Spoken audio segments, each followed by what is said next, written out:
Welcome to exam विवेचना। तो आज की वीडियो का हमारा पहला प्रश्न है, नीचे दिए गए शब्दों का सही संधि वाला विकल्प पहचानिए। तो यहाँ पर शब्द है षट जमा आनन, तो इसका क्या होगा? तो जो विकल्प 3 है षडानन, ये इसका सही संधि हो जाएगा। अगला प्रश्न देखिए 2, नीचे दिए गए शब्दों का सही संधि वाला विकल्प पहचानिए। तो तत् का जमा तदनुसार का क्या होगा संधि? तो ये हो जाएगा तदनुसार। तो दूसरे का सही विकल्प यहाँ पर 3 हो जाएगा। अगला प्रश्न है 3, एक हथौड़ा वाला घर में और हुआ, किसकी पंक्ति है? पंक्ति है एक हथौड़ा वाला घर में और हुआ, तो ये पंक्ति हो जाएगी केदारनाथ अग्रवाल की। तीसरे का सही विकल्प 3 हो जाएगा। अगला प्रश्न है 4, नीचे दी गई शब्दों का सही संधि वाला विकल्प पहचानिए। तो जो निहि जमा सेद, इसका क्या हो जाएगा? तो निहि जमा सेद का हो जाएगा निषेध। चौथे का सही विकल्प यहाँ पर 2 हो जाएगा। अगला प्रश्न है 5, मिट्टी की बारात किसकी रचना है? तो जो रचना होगी मिट्टी की बारात, ये हो जाएगी शिव मंगल सिंह सुमन की। पांचवे का जो सही विकल्प हो जाएगा 3। अगले प्रश्न में बढ़ने से पहले आपको बता देता हूँ, हमारी टीम के द्वारा TGT Hindi, PGT Hindi, LT TET और एलटी कमीशन के लिए कोर्स लॉन्च कर दिए गए हैं। अगर आप इंटरेस्टेड हो तो संपर्क कर सकते हो। संपर्क करने के लिए आपको नंबर डिस्क्रिप्शन बॉक्स में दे दिया गया है। चलो नंबर बता भी दे देता हूँ मैं आपको, 8219312129। फिर से नंबर बता देता हूँ, 8219312129। देखिए अगला प्रश्न है 6, इनमें से कौन नागरिक प्रचारणी सभा के संस्थापकों में नहीं है? तो जो नहीं होंगे तो वो हो जाएंगे विकल्प 4 रामचंद्र शुक्ल, ये नागरिक प्रचारणी सभा के संस्थापकों में नहीं है। बाकी रामनारायण मिश्र, श्याम सुंदर दास, ठाकुर शिव सिंह, ये तीनों ही नागरिक प्रचारणी सभा के संस्थापकों में गिने जाते हैं। अगला प्रश्न है 7, नीचे दिए गए शब्द का सही संधि विच्छेद वाला विकल्प पहचानिए। तो शब्द है दिग्गज, तो दिग्गज का हो जाएगा विकल्प 2 दिक जमा गज, दिग्गज बन जाएगा ये। आगे है 8, हिंदी साहित्य के प्रथम इतिहासकार कौन थे? तो हिंदी साहित्य के प्रथम इतिहासकार माने जाते हैं गारसा दत्तासी। तो गारसा दत्तासी के इतिहास ग्रंथ का क्या नाम है, अवश्य बताइएगा। अगला प्रश्न है 9, नीचे दिए गए शब्दों का सही संधि वाला विकल्प पहचानिए। तो यहाँ पर है परम जमा ईश्वर, तो इसका क्या होगा? परमेश्वर। 9वें का सही विकल्प 1 हो जाएगा। अगला प्रश्न है 10, भारतेंदु ने दिल्ली दरबार दर्पण निबंध को किस शैली में लिखा था? तो जो भारतेंदु हरिश्चंद्र थे, इनका निबंध है दिल्ली दरबार दर्पण, और इसे किस शैली में उनके द्वारा लिखा गया था? वर्णनात्मक निबंध शैली के तौर पर। अगले प्रश्न में बढ़ने से पहले आपको बता देता हूँ, हमारी टीम के द्वारा प्रैक्टिस सेट लॉन्च कर दिए गए हैं आपकी परीक्षा को मद्देनज़र रखकर। तो अगर आप इंटरेस्टेड हो तो संपर्क कर सकते हो। जो प्रैक्टिस सेट है ये सभी व्याख्यात्मक प्रैक्टिस सेट है। पहले आपको प्रैक्टिस सेट लगाने के लिए आएगा, उसके पश्चात आपको प्रत्येक प्रश्न का उत्तर व्याख्या के समेत मिलेगा, ठीक है ना। इससे आपको आपका जो प्रैक्टिस सेट तो क्लियर हो जाएगा, साथ में अलग प्रश्न भी आपके बनेंगे। इसलिए ये मोस्ट इंपॉर्टेंट है। आपकी तैयारी को परखने के लिए अवश्य आप प्रैक्टिस सेट लीजिए और लगा के देखिए कैसी आपकी तैयारी हो रही है।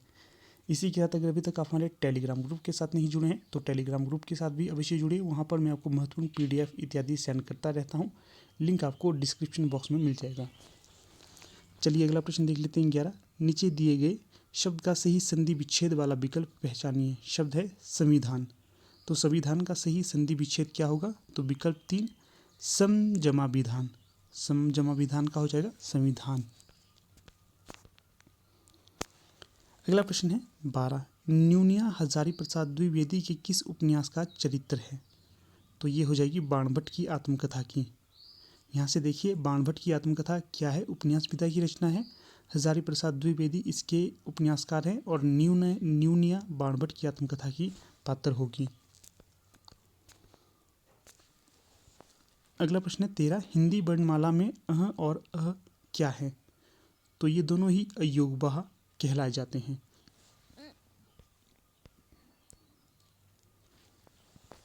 अगला प्रश्न है 14, नीचे दिए गए शब्द का सही संधि विच्छेद वाला विकल्प पहचानिए। तो शब्द है मात्रादेश, तो इसका होगा विकल्प 3 मातृ जमा आदेश। 14 का सही विकल्प 3 हो जाएगा। अगला है 15, नीचे दिए गए शब्द में प्रयुक्त संधि भेद का सही विकल्प चुनिए। तो जो अंत्यंत है अत्यंत, तो इसमें कौन सा संधि प्रयोग में लाई गई है? तो ये हो जाएगी यण संधि।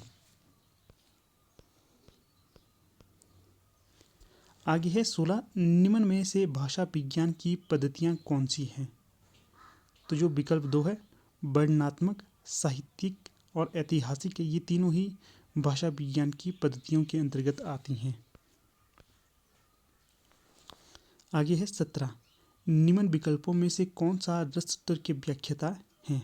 तो जो विकल्प 2 है लोलट, शंकुक, भट्टनायक, अभिनव गुप्त, ये चारों ही रससूत्र के व्याख्याता माने जाते हैं।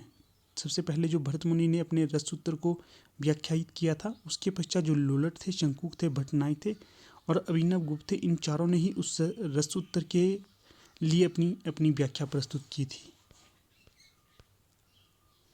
अगला प्रश्न है 18, निम्न में से किसने आनंद कादंबनी के संपादन का कार्य किया था? तो ये किया था बद्री नारायण चौधरी प्रेमघन के द्वारा। 18 का सही विकल्प यहाँ पर 2 हो जाएगा। अगला प्रश्न है 19, ओडिशा के महान कवि कौन थे? तो जो ओडिशा के महान कवि माने जाते हैं सरला दास। 19 का सही विकल्प यहाँ पर 2 हो जाएगा। ऐसे जो लोक कवि या किसी क्षेत्र विशेष से संबंधित कवि हो, उनको आपने ध्यान में रखकर पढ़ना है, क्योंकि इस तरह के रैंडमली प्रश्न पूछे जाते हैं, ठीक है ना, तो ये महत्वपूर्ण हो जाते हैं। अगला प्रश्न है यहाँ पर 20, व्यंजन का व्यंजन से अथवा किसी स्वर से मेल होने पर जो परिवर्तन होता है उसे क्या कहते हैं? तो उसे कहते हैं व्यंजन संधि। तो सही विकल्प यहाँ पर 2 हो जाएगा। अब आगे हम फिर से 20 प्रश्नों को डिस्कस करेंगे, जिससे प्रश्नों की संख्या 40 हो जाएगी। तो चलिए देख लेते हैं अगला प्रश्न। देख यशोदा शिशु मुख में शकल विषव की माया, क्षण भर वह बन गई अचेतन हिल ना सकी कोमल काया। में कौन सा रस प्रयोग किया गया है? जो ये पंक्तियां हैं, तो यहाँ पर अद्भुत रस का वर्णन किया गया है, क्योंकि जब भगवान श्री कृष्ण ने अपना मुख खोला था तो यशोदा मैया ने उनके मुख के अंदर देखा था, तो उन्हें पूरा ब्रह्मांड दिख गया था। इससे वे अचंभित हो गई थी। तो इन्हीं पंक्तियों से यहाँ पर अद्भुत रस का प्रयोग किया गया है। अगला प्रश्न है 2, साप्ताहिक अखबार उदंत मार्तंड हर हफ्ते किस दिन पाठकों तक पहुँचाया जाता था? तो ये पहुँचाया जाता था मंगलवार को। तो इसी के साथ आपको एक दो तथ्य और बता देता हूँ कि जो उदंत मार्तंड पत्रिका है या साप्ताहिक अखबार है, इसे हिंदी का प्रथम हिंदी पत्रिका होने का गौरव प्राप्त है। इसे जो पंडित जुगल किशोर थे कानपुर के, उन्होंने कलकत्ता से निकाला था, ठीक है ना, कलकत्ता से। तो ये साप्ताहिक पत्रिका भी थी, इसका भी ध्यान रखना है आपने, और इसे हर मंगलवार को निकाला जाता था। अगला प्रश्न देखिए 3, चिर जीवो जोरी जुरे क्यों न स्नेह गंभीर को घटी ये विष भानुजा वे हलधर के वीर। में कौन सा शब्द शक्ति प्रयोग में लाया गया है? तो जो पंक्तियां हैं यहाँ पर लाई गई है शाब्दिक व्यंजना शब्द शक्ति का प्रयोग किया गया है। तो तीसरे का सही विकल्प यहाँ पर 3 हो जाएगा। अगला प्रश्न देखिए 4, सागर सा गंभीर हृदय हो गिरी सा ऊंचा हो जिसका मन में कौन सा अलंकार होगा? तो जो पंक्तियां हैं यहाँ पर हो जाएगा उपमा अलंकार। यहाँ पर उपमा की गई है, जिस कारण ये उपमा अलंकार वर्णित है। चौथे का सही विकल्प 1 हो जाएगा। आगे है 5, आधुनिक छपाई तकनीक का आविष्कारक किसे माना जाता है? तो जो आधुनिक छपाई तकनीक का आविष्कारक माना जाता है जॉन गुटेनबर्ग को माना जाता है। पांचवें का सही विकल्प 4 हो जाएगा। अगला प्रश्न देखिए 6, कृष्ण गीतिका कृति के रचयिता कौन है? तो जो रचना है कृष्ण गीतिका, इसके रचयिता माने जाते हैं महात्मा तुलसीदास। बाकी सूरदास, नंददास, रसखान, ये चारों ही भक्ति काल के अंतर्गत आते हैं। तो जो रामचरितमानस है ये भी तुलसीदास जी की ही रचना है। इसमें आपने बताना है कितने इसमें खंड है या काल है, और इसका जो मतलब भाषा थी, कौन सी भाषा इसमें प्रयोग की गई है, ये दो प्रश्न यहाँ से बताने हैं। अगला प्रश्न देखिए 7। वह आता दो टूक कलेजे से करता, पछताता पथ पर आता, पेट पीठ दोनों मिलकर है एक, चल रहा लखूटिया टेक, मुट्ठी भर दाने को भूख मिटाने को, मुंह फटी पुरानी झोली को फैलाता, दो टूक कलेजे के करता, पछताता पथ पर आता में कौन सा छंद होगा। तो यहाँ पर जो छंद होगा तो ये मुक्त छंद होगा। तो जो मुक्त छंद है इसका सबसे ज़्यादा प्रयोग किया गया था छायावाद में। और किस कवि विशेष के द्वारा इसका छायावाद में प्रयोग किया गया था, जो महाकवि निराला थे उनके द्वारा इसे प्रयोग में लाया गया था। आगे है, किसी आदर्श लिखाई का हूबहू अनुकरण क्या कहलाता है। तो किसी आदर्श लिखाई का हूबहू अनुकरण कहलाता है अनुलेख। 8वें का सही विकल्प 1 हो जाएगा। जो आज का प्रश्न पत्र है ये मैं कहूँगा एलटी कमीशन, एलटी टेट और जेबीटी टेट के जो बच्चे तैयारी कर रहे हैं उनके लिए मोस्ट इंपॉर्टेंट रहने वाला है। उसी से संबंधित प्रश्न भी पूछे गए हैं इसमें। और बाकी जो DSSB पीजीटी हिंदी या टीजीटी हिंदी की तैयारी कर रहा है उसके लिए भी ये महत्वपूर्ण होने वाला है। अगला प्रश्न है, जो अलंकार शब्द और अर्थ दोनों पर आधारित रहकर दोनों की चमत्कारी करते हैं वहाँ पर कौन सा अलंकार होता है। तो वहाँ पर होता है उभय अलंकार। 9वें का सही विकल्प बी हो जाएगा या 2 हो जाएगा। अगला प्रश्न देखिए 10। शब्द की जिस शक्ति से क्या है, शब्द की जिस शक्ति के कारण किसी शब्द का मुख्य अर्थ समझा जाता है तो वहाँ पर कौन सी शब्द शक्ति होती है या कौन सी शब्द शक्ति कहलाती है वहाँ पर। तो ये होती है अभिधा। फिर से बता देता हूँ, शब्द की जिस शक्ति के कारण किसी शब्द का मुख्य अर्थ समझा जाता है तो वहाँ पर अभिधा शब्द शक्ति होती है। अगला है 11। साक्षात्कार करते समय प्रश्नों की रूपरेखा कैसी होनी चाहिए। तो जो साक्षात्कार करते समय प्रश्नों की रूपरेखा स्पष्ट व पारदर्शी होनी चाहिए। ठीक है, जब कोई इंटरव्यू लिया जाता है उसमें स्पष्ट व पारदर्शी प्रश्नों की रूपरेखा प्रस्तुत करनी चाहिए। अगला प्रश्न है 12। जब उपमान और उपमेय में अभिन्नता या अभेद दिखाया जाए तो वहाँ पर कौन सा अलंकार होगा। तो वहाँ पर रूपक अलंकार होगा। रूपक अलंकार उस समय प्रयोग में लाया जाता है जब उपमान और उपमेय में अभिन्नता या अभेद दिखाया जाए, उस समय रूपक अलंकार का प्रयोग किया जाता है। अगला प्रश्न देखिए 13।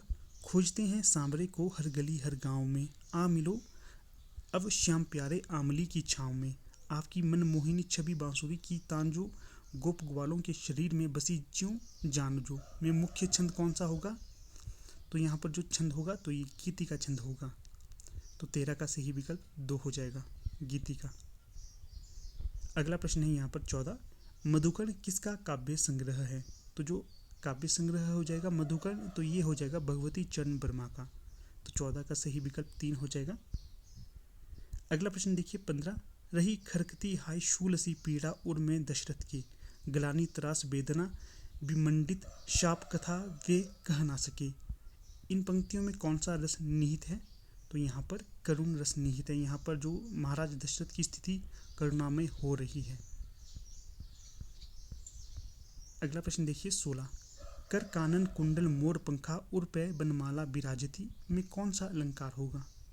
तो जो यहाँ पर पंक्तियाँ हैं इनमें अनुप्रास अलंकार का प्रयोग किया गया है। देखिए कर कानन कुंडल, यहाँ पर वर्णों का फिर से ये वर्ण एक दूसरे से मिल रहे हैं फिर से क करके। ठीक है।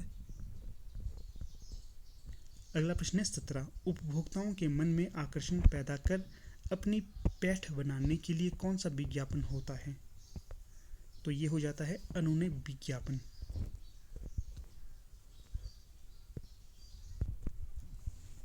अगला प्रश्न है यहाँ पर 18। अग्निपथ के पार चंदन चांदनी का देश किसकी पंक्ति है। महत्वपूर्ण और अत्यधिक पूछे जाने वाली पंक्ति है ये। अग्निपथ के पार चंदन चांदनी का देश, ये पंक्ति हो जाएगी महादेवी वर्मा की। तो 18 का सही विकल्प यहाँ पर 4 हो जाएगा, महादेवी वर्मा। अगला प्रश्न है 19। भारतीय प्रेस परिषद की स्थापना कब हुई थी। तो जो भारतीय प्रेस परिषद है इसकी स्थापना हुई थी 4 जुलाई 1966 को। यह भी इम्पोर्टेंट प्रश्न है। 4 जुलाई 1966 को भारतीय प्रेस परिषद की स्थापना की गई थी।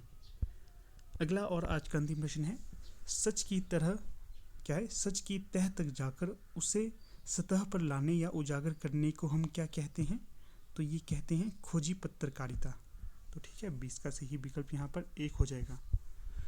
तो वीडियो को समाप्त करने से पहले आपको दिखा देता हूँ हमारी टीम के द्वारा लॉन्च की गई कोर्स और मॉक टेस्ट सीरीज को। ये हिंदी साहित्य के टॉप 10 मॉक टेस्ट ये हमारी टीम के द्वारा लॉन्च किए गए हैं। इसमें आपको क्या क्या मिलेगा, मॉक टेस्ट के अंत में प्रत्येक प्रश्न व्याख्या समेत मिलेगा। उत्कृष्ट श्रेणी के मॉक टेस्ट हैं, पिछली परीक्षाओं में पूछे हुए मॉक टेस्ट को यहाँ पर शामिल किया गया है। अगर लेना हो तो यहाँ पर देखिए नंबर दे दिया गया है 8219312129 पे आपने व्हाट्सएप करना है। इसी के साथ हमारी टीम के द्वारा कोर्स लॉन्च कर दिए गए हैं TGT Hindi, PGT Hindi, LT TET, LT commission के लिए। अगर इंटरेस्टेड हो तो यहाँ पर भी आप संपर्क कर सकते हो, नंबर यहाँ पर भी आपको दे दिया है। तो ठीक है, अब वीडियो का समापन कर लेते हैं। आप वीडियो के अंत तक बने रहिए, इसका बहुत बहुत धन्यवाद।